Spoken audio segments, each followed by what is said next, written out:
Donc dans cette partie, je vais essayer de faire une évaluation pour voir s'il y a vraiment une différence entre le refroidisseur ou non sur la température du PC. Donc j'ai fait des relevés de façon aléatoire. Donc déjà, on va partir de deux principes. Donc j'ai fait peu de relevés, mais après je ne vais pas passer tout mon temps à faire ça. Et après, on peut discuter de la notion aléatoire, car selon le logiciel qui est utilisé, les ressources du PC ne seront pas les mêmes et ça peut induire une consommation supplémentaire et donc un échauffement supplémentaire du PC. Donc j'ai essayé de faire ça de façon aléatoire. Donc c'est très important car lorsque je vais faire mon test, on va partir du principe, comme n'importe quel test, pour faire un test classique, simple, que mes variables, mes relevés suivent des lois normales, c'est-à-dire des courbes de Gauss, des courbes en cloche, les courbes les plus communes, où la plupart des valeurs se situent autour d'une moyenne, et plus on s'écarte de la moyenne, plus elles sont faibles. Voilà. Donc là, j'ai fait mes relevés, mes 10 relevés. Alors, d'après SpeedFan, le logiciel, donc j'ai fait des noms de code. D, S. Alors, S, ça veut dire 100 et A avec. Donc, il y a le disque, la température du disque dur. Après, température au niveau de la carte mère et du processeur cœur 1 et processeur cœur 2. Donc voilà les relevés. Donc c'est important de noter qu'on a bien 10 valeurs de chaque. Donc un petit écart sur une valeur, ça peut un peu facilement fausser un test. Donc il aurait fallu faire une trentaine de relevés, mais je ne voulais pas rester trop longtemps. Et notamment sur les tests statistiques, je serai obligé de faire des approximations par des lois. Donc la loi normale, je ne pourrais plus l'utiliser, je serai obligé de m'approcher d'une loi de Student. Donc c'est à peu près pareil, sauf que on a une nouvelle notion qui apparaît, ça s'appelle les degrés de liberté, et qui vont faire que l'étalement, l'aplatissement de la courbe aux extrémités sera différent selon le nombre d'individus. Donc voilà. Donc je vais commencer, là, par mes deux données, calculer les données les plus importantes. Donc on peut retrouver sur internet, moi j'ai cherché sur internet, on peut en écrivant sur YouTube, comparaison de moyenne. Donc je vais vous montrer, alors si je fais la moyenne de toutes les valeurs, là au niveau du disque dur,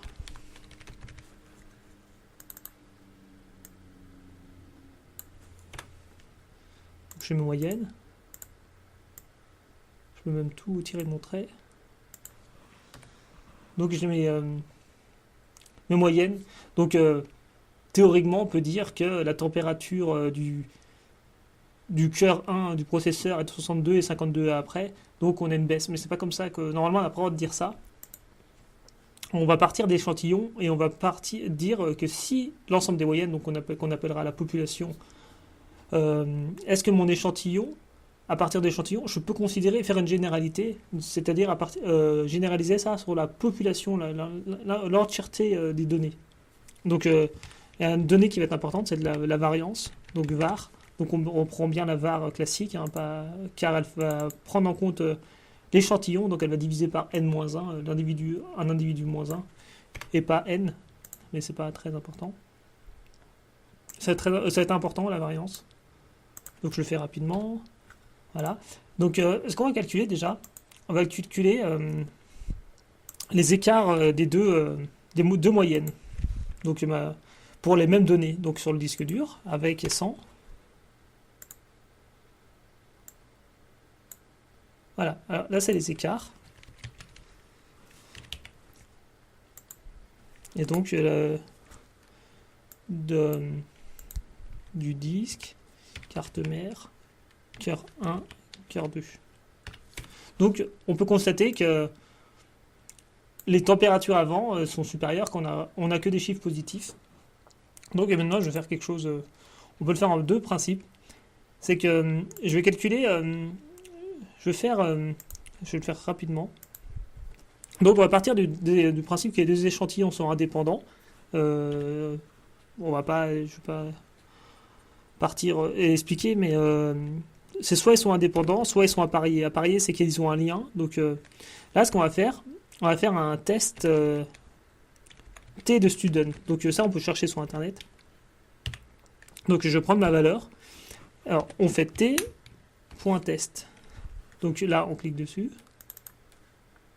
Et fixe pour voir les fonctions. Donc ma première valeur. Donc là, je compare les disques avant et après. Donc là, au début, je veux dire, bilatéral, ça signifie ce n'est pas égal. Donc que l'hypothèse alternative qu'on appelle H1 n'est pas égale. Donc unilatéral, ça serait plutôt supérieur ou inférieur à. C'est vraiment là, c'est simplement qu'on va prendre notre risque. Quand on va faire un test, on va toujours étudier un risque. Donc, généralement, c'est 3 ou 5%. Et en fait, quand je vais faire du bilatéral, je vais faire 2,5 d'un côté, 2,5 de l'autre, de la courbe de Student ou de Gauss. Donc là, je vais faire un bilatéral. Donc type. Donc alors là, normalement, comme je suis sur un principe où je ne connais pas les données de la population, on va utiliser un test T de Student. Donc basé sur Student. Alors, Student, il faudrait que je calcule une variance commune. Donc ça va être la type 2. Donc voilà.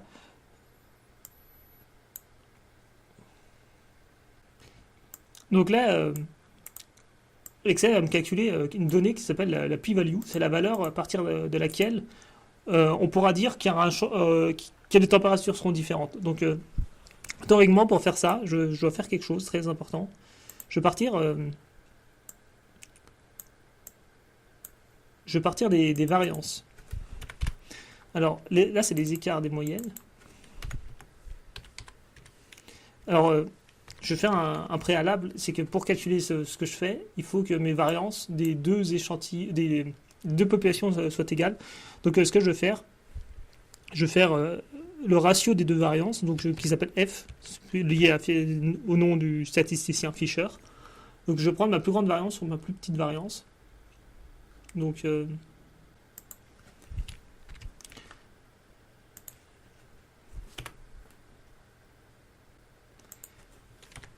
identique.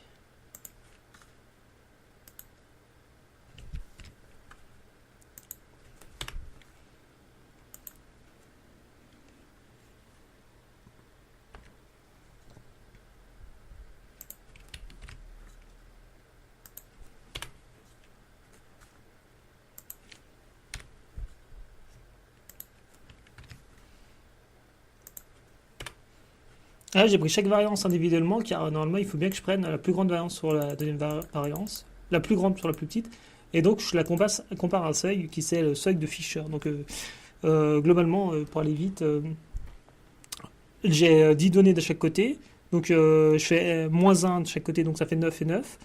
Je me réfère à la loi de Fisher à 0,025, car je suis en bilatéral, égalité au nombre des variances. Donc le seuil, je l'ai calculé à 4,03. Donc si mes données, mon ratio de variance est inférieur à... Donc la donnée F est inférieure à 4,03, j'ai droit de dire que mes variances sont égales et donc droit de faire le test de Student. Donc il y a un autre test qu'on peut faire sous des logiciels plus compliqués, c'est le test de Wilcoxon. Donc ça va être un test dit non paramétrique qui aura pour but de... Si on n'a pas toutes les conditions remplies, on pourra faire un peu ce test à condition de ne pas avoir de valeur température d'ex-aequo identique. Beaucoup d'ex-aequo. Donc là, je peux conclure que je peux faire mes tests. Donc voilà, je pourrais en revenir à mes tests. J'ai des valeurs ici. Donc moi, généralement, je veux dire que j'ai un seuil, par exemple 5%, mais je vais aussi faire un autre calcul. Donc je vais calculer une variance commune. Je vais montrer comment on le fait à la main sans calcul. Donc je prends ma variance 1, multiplié par 10 moins 1, 9, plus la variance 2 fois 9. Donc je le mets en parenthèse. Divisé par 9 et 9, 18. Ou 20 moins 2, c'est pareil. Donc 14, ma variance commune. Je t'ai remontré. Voilà. Donc maintenant, ce que je vais faire, je vais calculer la statistique. Voilà, c'est la p-value que j'ai calculée. Je vais calculer la statistique du test T de Student. Alors, pour ce faire, je vais faire l'écart, on dit en valeur absolue, mais là j'ai que des chiffres positifs, divisé par la racine carrée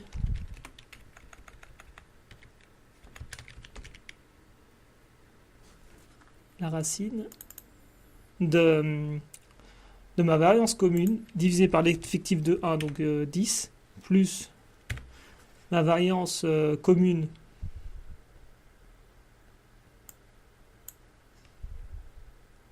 divisé par l'effectif d'échantillon 2, 10 également. Je vais voir ce que ça donne.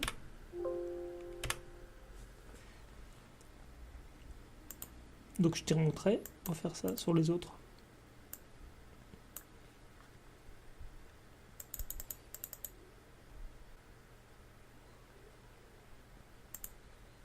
Donc j'ai monté que j'ai calculé.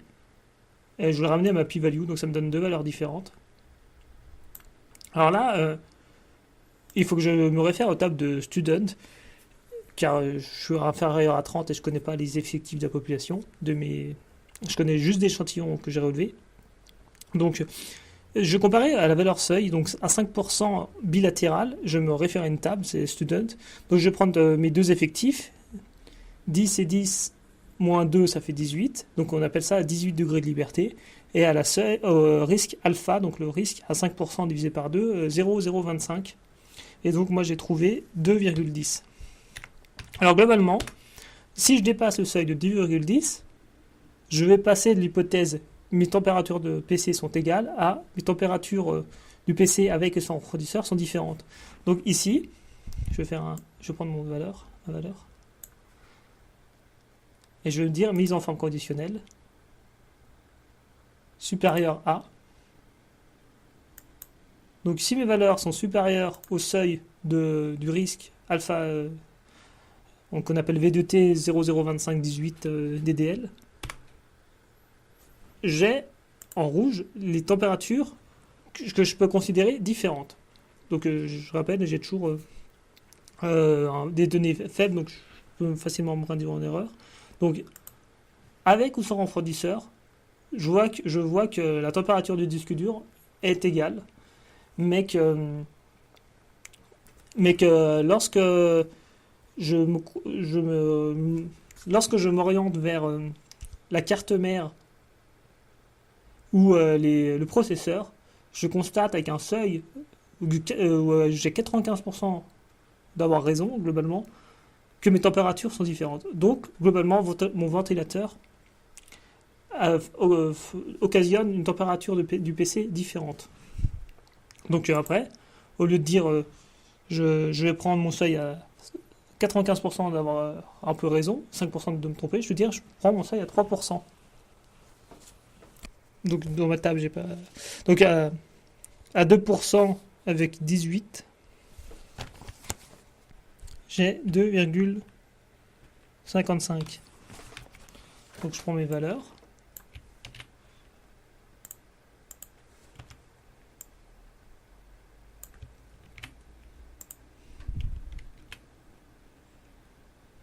Alors là, il faut que je les colle en valeur.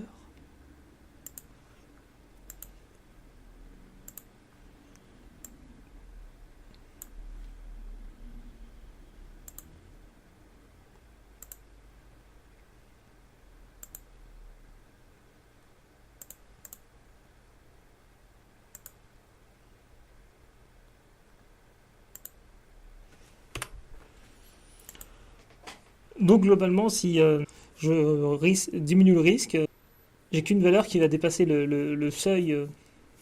On sait, ça va être le cœur du processeur numéro 1. Mais là, vraiment, 2%, c'est assez élevé. Donc on peut se référer à la p-value, cette valeur, la valeur P en français.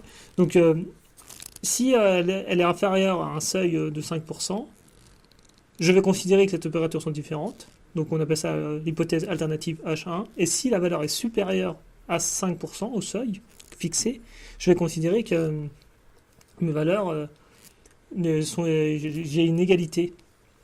Donc je vais montrer quelque chose d'assez rapide. Tout ce que j'ai fait qui a duré 10 minutes, je peux le faire sous R. C'est un logiciel.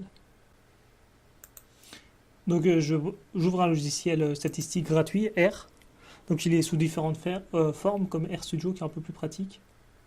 On peut télécharger le logiciel R. Donc, j'ai importé mes données depuis Excel, de ma température avec et sans ventilateur. Donc je choisis mon fichier. Donc j'importe mon fichier. Donc une fois que j'ai mon fichier, je lance un script, file new script. Donc après, je vais extraire mes noms de variables pour aller plus vite. Donc je l'ai déjà préparé. Donc je donne un nom. Je dis que disque, la température du disque 100, je l'appelle ventilateur $DS. Et après, je prends tous mes fichiers, mes lignes de code, contrôle entrée plutôt, pour lancer ma commande. Voilà, il m'a extrait mes données. Donc là, j'aurais pu faire le test que j'ai fait pour vérifier que mes variances sont identiques pour lancer mon test d'égalité des moyennes sur 2 échantillons. Donc théoriquement, à la main, il faut calculer la variance la plus grande sur la variance la plus faible, mais sur le logiciel, on n'est pas obligé car il va chercher directement les p-values.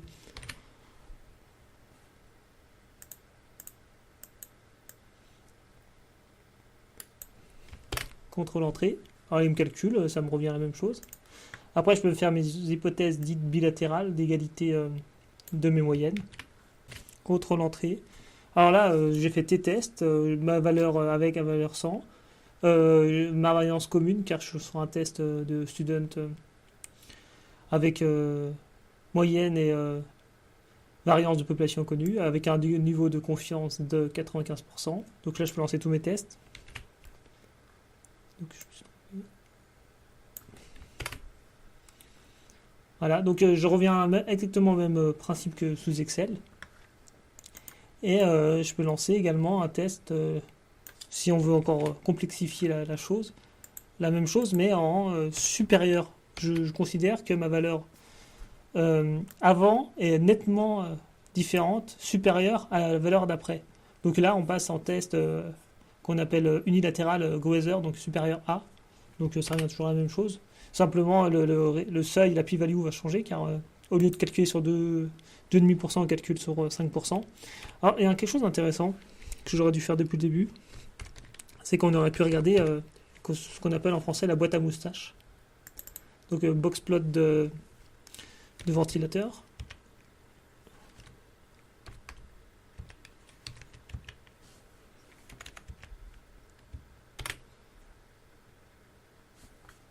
Et voilà. Donc là, on voit au niveau du disque dur, on voit globalement le gros trait au milieu, c'est la médiane. On a les quartiles. Et on a également, normalement, ça dépend ce qui est calculé, mais c'est 1,1 fois un écart interquartile, si je me souviens bien, un peu des valeurs extrêmes. On peut voir un peu la dispersion des données. Donc, les 4 premières, c'est avant ventilateur, et les 4 après ventilateur. Donc là, je suis sur des effectifs faibles, donc il y a quand même une forte disparité. Les valeurs extrêmes peuvent vite induire des grands écarts sur les résultats, mais on a la dispersion des données. Donc ça aurait été intéressant de faire ça depuis le début pour se donner une petite idée. Donc voilà, au niveau des ventilateurs, ici sur le test que j'ai fait sur mon ventilateur TechNet refroidisseur TechNet N5, je peux dire que mes températures sur mon test à moi, donc je sais pas tous les protocoles, que les températures sont différentes et même inférieures dans le cas où le refroidisseur est en route. Il faudrait prendre en compte également la consommation électrique supplémentaire du PC, mais les données sont inférieures au niveau des processeurs et de la carte mère, mais le refroidisseur n'a aucune incidence sur la température du disque dur, avec 95% de risque de confiance. Donc voilà pour un essai sur la comparaison de moyenne d'échantillons sur une température de PC. Voilà.